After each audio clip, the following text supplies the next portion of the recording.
The promotion letter was still warm in my hands when she walked in, high heels clicking on the tile like a metronome for bad news. Rebecca, our CEO's daughter, leaned against my doorway, her smile sharp enough to cut glass. "You're demoted," she said. "Consider it a reality check." No preamble, no explanation, just that. I looked at the letter, looked at her. On whose authority?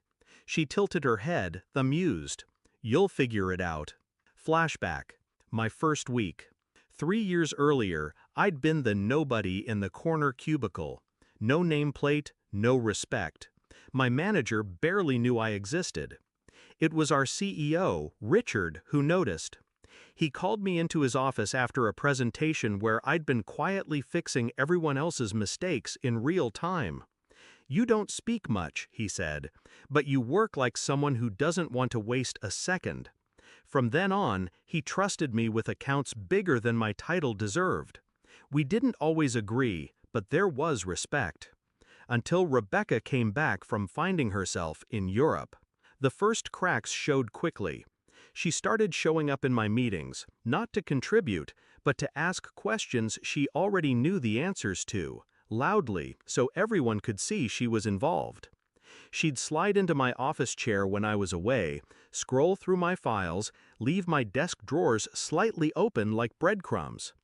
Clients I'd nurtured for years started getting calls from her, casual check-ins that somehow turned into offers to move their contracts under her personal oversight.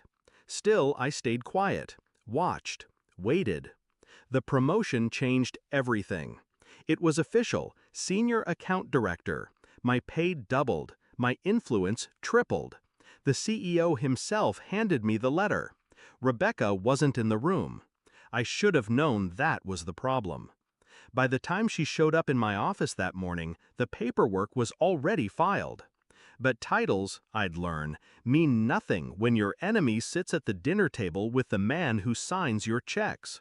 I went to HR. They smiled like it was all a joke. "Rebecca's just passionate. Best to stay on her good side." I left their office without a word. Because in that moment, I understood something important. This wasn't a professional problem. This was a family game. And you don't beat family by following their rules. The plan started that afternoon. Step 1. Move every single valuable piece of my work off the company servers. Contracts, performance reports, client histories. Copied, encrypted, stored. Step 2. Strengthen every client relationship with me, personally. Lunches, late-night calls, free advice that wasn't billable but solved their problems instantly. Step 3. Find the cracks in Rebecca's armor.